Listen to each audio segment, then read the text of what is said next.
छठौं गांव सभा को सभा अध्यक्ष, 10 गांव सभा का उपाध्यक्ष, वार्ड नंबर 1 देखी 8 सम्म को वार्डाध्यक्ष, कार्यपालिका तथा गांव सभा का संपूर्ण सदस्य जीवहरू, गाउँपालिका का शाखा प्रमुख तथा कर्मचारी मित्र जीवहरू, प्रहरी प्रमुख जीवहरू, सशस्त्र प्रहरी प्रमुख जीवहरू, सञ्चारकर्मी मित्रहरू तथा उपस्थित सम्पूर्ण महानुभावहरू, नेपालको स्वतन्त्रता, सार्वभौमिकता, भौगोलिक अखण्डता, राष्ट्रिय एकतालाई आत्मसात गर्दै सङ्घीय लोकतान्त्रिक गणतान्त्रिक व्यवस्थाको माध्यमबाट दिगो शान्ति, सुशासन, विकास र समृद्धिको आकाङ्क्षा पूरा गर्न नेपालको संविधान 2072 र स्थानीय सरकार सञ्चालन ऐन 2074 को अधिकार प्रयोग गरी 10 गाउँ सभामा सोनमा गाउँपालिकाको छठौं तथा दोस्रो कार्यकालको पहिलो सभाको नीति कार्यक्रम तथा बजेट प्रस्तुत गर्न यहाँ उपस्थित भएका छौँ।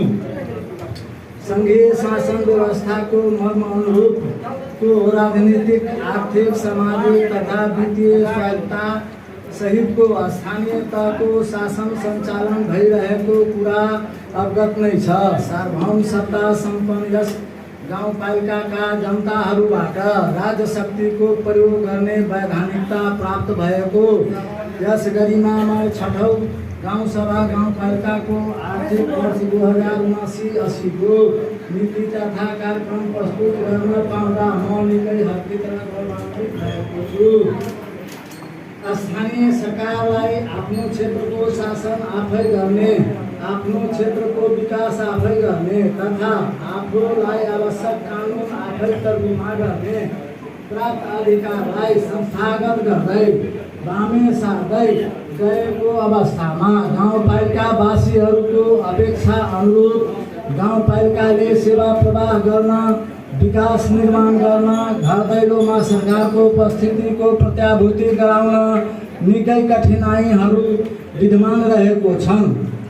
जस्तो सुकै चुनौतीको बावजुद पनि सोनमा गाउँपालिकालाई समृद्ध बनाउन अझै धेरै गर्न बाँकी रहेको छ। अब स्थानीय सरकारको दोस्रो कार्यकालको लागि जनताले मेरो काँधमा जिम्मेवारी थपिएको छ र ती कार्य तथा चुनौती र आवश्यकताहरू पुरा गर्न आज हामी गरिमामय सम्मानित गाउँ सभामा उपस्थित भएका छौँ। उपस्थित महानुभावहरू, अब म यस गाउँपालिकाले नीति कार्यक्रम तथा बजेट प्राथमिकता क्रम तथा तर्जुमा गर्दाको आधारहरू प्रस्तुत गर्न चाहन्छु। 1. नेपालको संविधानको अनुसूची 8 र 9, नेपाल सरकारको नीति तथा कार्यक्रम, विद्यमान 5 वर्षीय योजना, 3 बजेटको सिद्धान्त तथा कार्यक्रमहरू, 4 नेपाल सरकारका अन्तर्राष्ट्रिय प्रतिबद्धताहरू, 5 में दिगो विकासको लक्ष्य, 7 में स्थानीय सरकार सञ्चालन ऐन 2074, संघीय मामला तथा स्थानीय विकास मन्त्रालयका विभिन्न आदेश निर्देशन तथा परिपत्रहरू, स्थानीय तहको योजना तथा बजेट तर्जुमा दिग्दर्शन 2074, अन्य प्रचलित विद्यमान ऐन कानुनहरू, विभिन्न विषयगत मन्त्रालयहरू, कार्यालयहरू, सङ्घ संस्थाहरूबाट प्राप्त मार्गनिर्देशन, स्रोत अनुगमन तथा बजेट सीमांकन समितिको प्रतिवेदन, योजना तथा बजेट तर्जुमा समितिको प्रतिवेदन, विषयगत समितिहरूको राय सल्लाह हृदयङ्गम गरिएको छ। उपस्थित यस गरिमामा सोनमा गाउँपालिकाको छठौं गाउँ सभाको नीति तथा कार्यक्रम पेश गर्न अनुमति चाहन्छु। विषय शीर्षक नीति। सोनमा गाउँपालिकामा 15 शैय्याको अस्पताल यसै आइदा 79-80 निर्माणको प्रक्रिया अगाडि बढाइनेछ। गर्भवती महिलाको लागि झोल तथा पौष्टिक आहार वितरण तथा निःशुल्क USG जाँचको व्यवस्था गरिनेछ।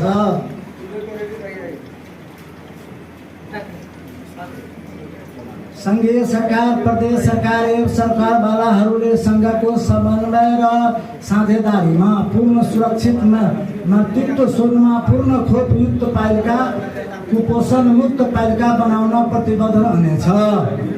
सुनमा गाउँपालिकाका नागरिकहरूको लागि मध्य प्रदेशभित्र निःशुल्क एम्बुलेन्सको व्यवस्था गरिनेछ।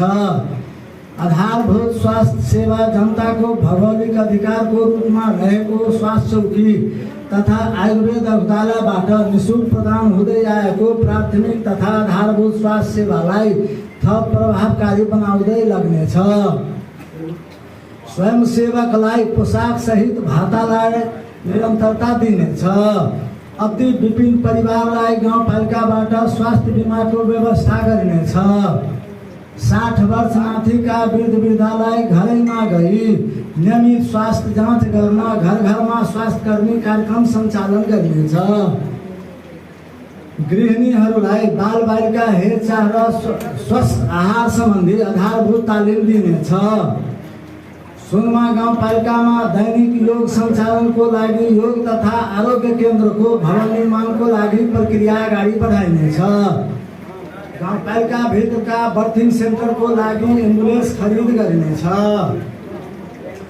स्थानीय जडीबुटी र आदिवासी ज्ञानलाई प्रवर्धन गरी परम्परागत स्वास्थ्य उपचार विधिको प्रवर्धन र योग तथा प्राणायामलाई अभियानको रूपमा सञ्चालन गरिनेछ। निःशुल्क औषधि वितरण कार्यलाई नियमित र पारदर्शी बनाइनेछ।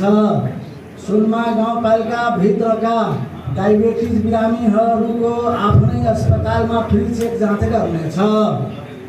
टिबी फ्री पालिका घोषणा गर्नेछ। बर्थिङ सेन्टर तथा गुणस्तरीय प्रयोगशाला सञ्चालन गर्नेछ। ज्येष्ठ नागरिक स्वास्थ्य शिविर सञ्चालन गर्नेछ। पूर्ण खोपयुक्त पालिका बनाइनेछ।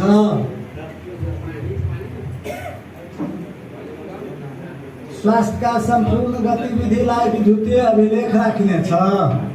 गापा अध्यक्षसँग जनस्वास्थ्य कार्यक्रम लागू गरी गरीब असहाय तथा फरक क्षमता भएका व्यक्तिहरूलाई रोगको उपचारमा कार्यविधि मुताबिक आर्थिक सहयोग प्रदान गर्नेछ। विभिन्न नागरिकको लागि तोकिएको 8 प्रकार नसर्ने रोगहरू मुटु रोग, मृगौला रोग, cancer, vaccination, Alzheimer's, spinal injury, फेर इन्जुरी र एनेमिया उपचार सहयोग पुर्याउन जनता उपचार कोष मार्फत कार्यविधि बमोजिम आर्थिक सहयोग प्रदान गर्नेछ। गापा क्षेत्रभित्रका स्वास्थ्य क्षेत्रको क्षमता विस्तार गर्नेछ। सबै महिला स्वयंसेविकालाई प्रोत्साहन उपलब्ध गराइनेछ। साथै दीर्घकालीन सेवा गरे बापत सेवा निवृत्त हुँदा जनही रु 30,000 उपलब्ध गराइनेछ। प्रत्येक स्वास्थ्य चौकीलाई मासिक 30,000 का दरले कार्यालय सञ्चालन खर्च उपलब्ध गराइनेछ। सर्वप्रथम उपचार केन्द्र सञ्चालनको लागि नेपाली सेनासँग सहयोगको लागि आवश्यक पहल गर्नेछ। पालिकाको प्रत्येक वाडालाई पूर्ण गर्भ जाँच वडा सुनिश्चित गर्न आवश्यक गर्भवतीसँग उपाध्यक्ष कार्यक्रम सञ्चालन गर्नेछ। शिक्षा नीति सोनमा गाउँपालिका भित्र सबै विद्यालयको भवनलाई भवन विभागको कोड अनुसार रङ्गरोगन गर्नेछ। माध्यमिक विद्यालयहरूमा प्रयोगशालाको व्यवस्था गर्नेछ। लैङ्गिक मैत्री तथा बाल मैत्री सिकाइ प्रणालीको उपयुक्त रणनीति तय गरी कार्यान्वयनमा ल्याइनेछ। सामुदायिक विद्यालयको पूर्वाधार विकास गर्दै संस्थागत क्षमता अभिवृद्धिमा जोड दिनेछ। शिक्षकहरूलाई दिने तालिम कार्यक्रमहरूलाई निरन्तरता दिँदै गुणस्तरीय शिक्षा प्रवर्धन गरिनेछ। साथै विद्यालयमा कार्यरत लेखापालहरूलाई तालिमको व्यवस्था गरिनेछ। कोभिड-19 महामारी रोगको मध्यनजर गर्दै वार्ड नम्बर 1 देखि 8 सम्मका बस्ती क्षेत्रमा फ्री वाइफाई जडान गरी वैकल्पिक शिक्षा प्रदान गरिनेछ। समय समयमा उत्पन्न हुने महामारीको कारण वैकल्पिक शिक्षाको लागि हरेक वडाको एउटा माध्यमिक विद्यालयमा इन्टरनेट सुविधा उपलब्ध गराइनेछ। एक-एकवटा डिस्टेन्सन लर्निङ सेन्टर तथा दृश्य कक्षाहरूको स्थापना गर्नेछ। जिल्ला उपलब्ध FM रेडियोसँग समन्वय गरी आधारभूत तहसम्मका विभिन्न कक्षाको पठन पाठन सुरुवात गरिनेछ। आफ्नो विषयमा उत्कृष्ट परिणाम ल्याउने विषयगत शिक्षकहरूलाई पुरस्कारको साथै निश्चित प्रोत्साहन भत्ताको व्यवस्था गर्नेछ। स्थानीय विषयका पाठ्यक्रम तथा पाठ्यपुस्तक तयार गरी विद्यार्थीहरूसम्म पुर्याइनेछ। प्रत्येक गापामा एउटा